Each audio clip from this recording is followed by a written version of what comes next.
Railway ಭೂಮಿಯಲ್ಲಿ ಗೋಲ್ಮಾಲ್ ನಡೆದಿದೆ ಎಂಬ ಆರೋಪ ಕೇಳಿ ಬಂದಿದೆ. 99 ವರ್ಷ ಲೀಸ್ಗೆ ಕೊಡಲಾಗಿದೆ ಅನ್ನುವಂತಹ ಮಾಹಿತಿ ಇದು. ನೂರಾರು ಕೋಟಿ ಮೌಲ್ಯದ ಜಾಗವನ್ನ ಕಡಿಮೆ ದರಕ್ಕೆ ಪರಭಾರೆ ಮಾಡಲಾಗಿದೆ ಅಂತ ಹೇಳಲಾಗ್ತಾ ಇದೆ.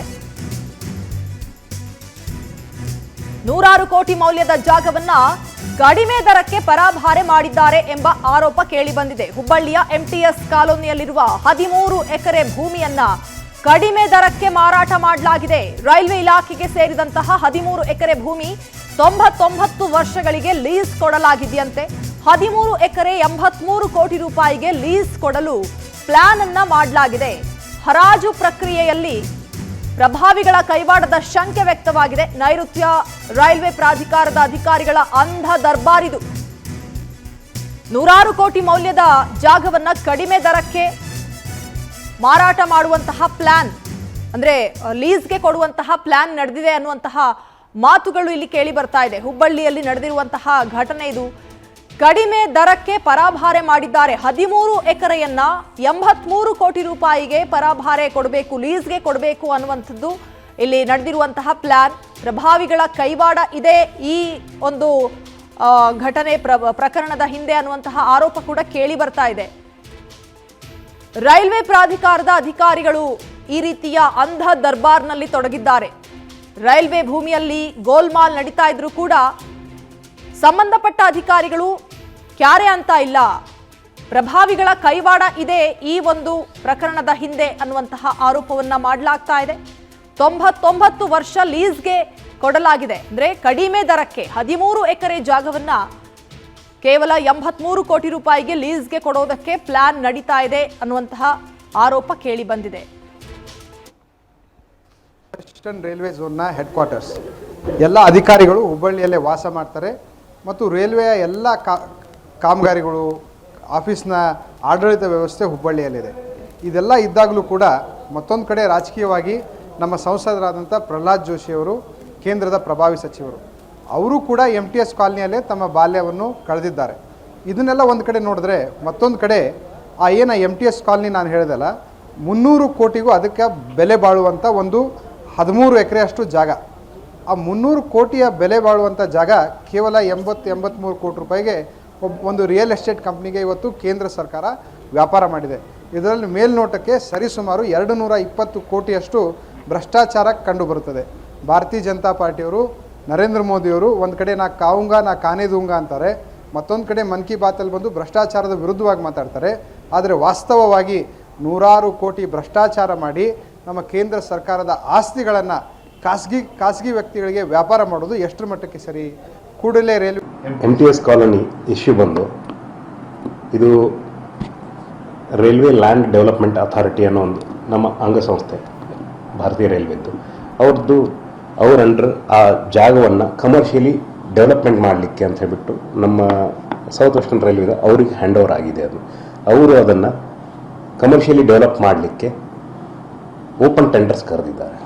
ಮಿನಿಮಮ್ ರಿಸರ್ವ್ ಪ್ರೈಸ್ ಅಂತ ಹೇಳ್ಬಿಟ್ಟು ಅವರು ಇಟ್ಟಿದ್ದಾರೆ. ಅದಕ್ಕೆ ಮಿನಿಮಮ್ ರಿಸರ್ವ್ ಪ್ರೈಸ್ ಅಂದರೆ ಇನ್ನೂ ಇದು ಈ ಏನು ಪ್ರಕ್ರಿಯೆ ಇದೆ ಪೂರ್ಣಗೊಂಡಿಲ್ಲ, ಇದು ಇನ್ನೂ ನಡೀತಾ ಇದೆ.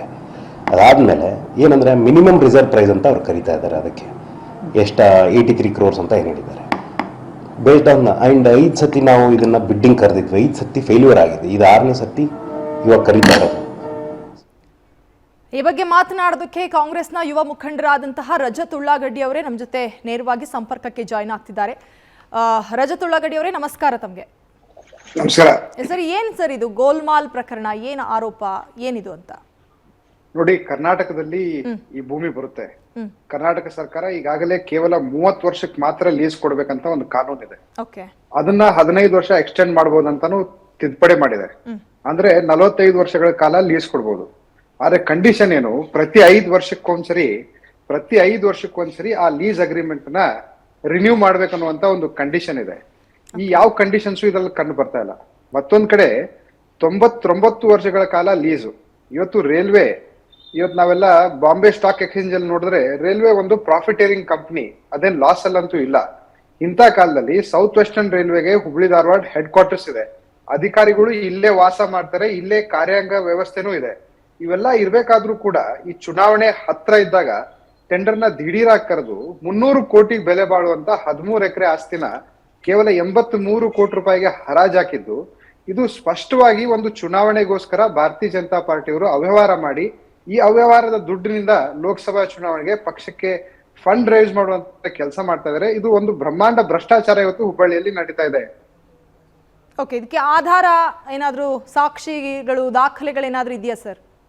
ನೋಡಿ, ಸಬ್ ರಿಜಿಸ್ಟರ್ ವ್ಯಾಲ್ಯೂ ನೋಡಿದ್ರೆ 25,000 ರೂಪಾಯಿ ಪರ್ ಸ್ಕ್ವೇರ್ ಮೀಟರ್ ಅದರ ಲ್ಯಾಂಡ್ ವ್ಯಾಲ್ಯೂ ಇದೆ. ಆ ಲ್ಯಾಂಡ್ ವ್ಯಾಲ್ಯೂನ ನಾವು ಕ್ಯಾಲ್ಕುಲೇಟ್ ಮಾಡಿದ್ರೆ 300 ಚಿಲ್ಲರೆ ಕೋಟಿ ರೂಪಾಯಿ ಅಷ್ಟು ಆ 13 ಎಕರೆಗೆ ಭೂಮಿಯ ವ್ಯಾಲ್ಯೂ ಇದೆ, ಬಂಗಾರದಂತ ವ್ಯಾಲ್ಯೂ ಇದೆ. ಆದ್ರೆ ಅಲ್ಲಿ ಹಾಕಿರುವಂತ ಬೋರ್ಡ್ ನ ನೀವು ನೋಡಿದ್ರೆ ನಿಮ್ ವಿಜುವಲ್ಸ್ ಅಲ್ಲಿ ನೋಡಿ 83 ಕೋಟಿ ರೂಪಾಯಿಗೆ ಅದನ್ನ ಹರಾಜಿಗೆ ಹಾಕಿದ್ದಾರೆ. ನೇರವಾಗಿ 220 ಕೋಟಿ ರೂಪಾಯಿ ಅವ್ಯವಹಾರ ಇಲ್ಲಿ ಮೇಲ್ನೋಟಕ್ಕೆ ಕಂಡು ಬರುತ್ತೆ ರಜನಿ ಅವರೇ. ಓಕೆ, ಅಲ್ಲ ಸರ್, ಈಗ ಮುಂದೆ ಮತ್ತೆ ಇನ್ನೊಂದು ವಿಷಯ ನೋಡಿ, ಇದೇನ್ MTS ಕಾಲನಿ ಇದೆಯಲ್ಲ, ಈ ಮೊದಲು ರೈಲ್ವೆ ಕ್ವಾರ್ಟರ್ಸ್ ಆಗಿತ್ತು. ನಮ್ಮ ಕೇಂದ್ರದ ಸಚಿವರಾದಂತ ಪ್ರಹ್ಲಾದ್ ಜೋಶಿ ಅವರ ತಂದೆಯವರು ರೈಲ್ವೆಯಲ್ಲಿ ಎಂಪ್ಲಾಯಿ ಇದ್ದಾಗ ಪ್ರಹ್ಲಾದ್ ಜೋಶಿ ಅವರು ತಮ್ಮ ಬಾಲ್ಯ ಜೀವನನ ಇದೇ MTS ಕಾಲನಿಯಲ್ಲಿ ಕಳೆದಿದ್ದಾರೆ. ಇನ್ನು ಅನಂತ್ ಕುಮಾರ್ ಅವರು ಬೆಂಗಳೂರಿನ ಸಂಸದರಾದರು, ಅವರು ಕೂಡ ಇದೇ ಕಾಲನಿಯಲ್ಲಿ ಬೆಳೆದಿ ಆಡಿದ್ದಾರೆ.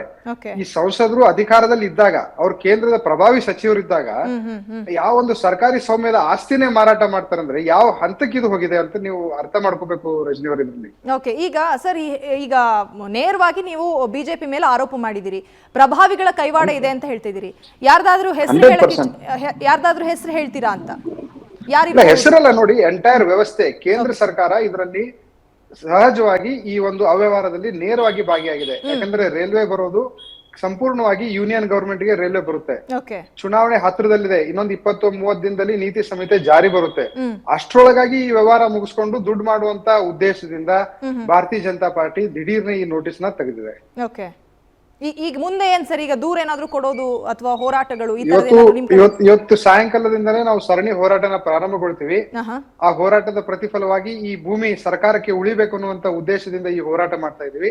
ತಾವೇ ಈ ಹಿಂದೆ ನೋಡಿದಿರಿ, ಬಹಳ ವಿಮಾನ ನಿಲ್ದಾಣಗಳು ಖಾಸಗೀಕರಣ ಆದವು, ಬಹಳ ಸರ್ಕಾರಿ ಸ್ವಾಮ್ಯದ ಕಂಪನಿಗಳು ಖಾಸಗೀಕೃತವಾದವು, ಎಷ್ಟೋ ರೀತಿ ಈ ರೈಲ್ವೆ ನಿಲ್ದಾಣಗಳು ಖಾಸಗೀಕೃತ ಮಾಡುವಂತ ಪ್ರಯತ್ನ ನಡೆದು, ಈಗ ರೈಲ್ವೆ ಆಸ್ತಿಗಳನ್ನ 100 ವರ್ಷಗಳ ಕಾಲ ಖಾಸಗೀಕರಣ ಮಾಡಿದ್ರೆ ಸರ್ಕಾರದ ಸ್ವಾಮ್ಯದ ಆಸ್ತಿಗಳ ಪರಭಾರೆ ಆಗುವಂತ ನೇರವಾದಂತ ದೃಷ್ಟಿಯಲ್ಲಿ ಕಂಡು ಬರುತ್ತಿದ್ರಲ್ಲಿ.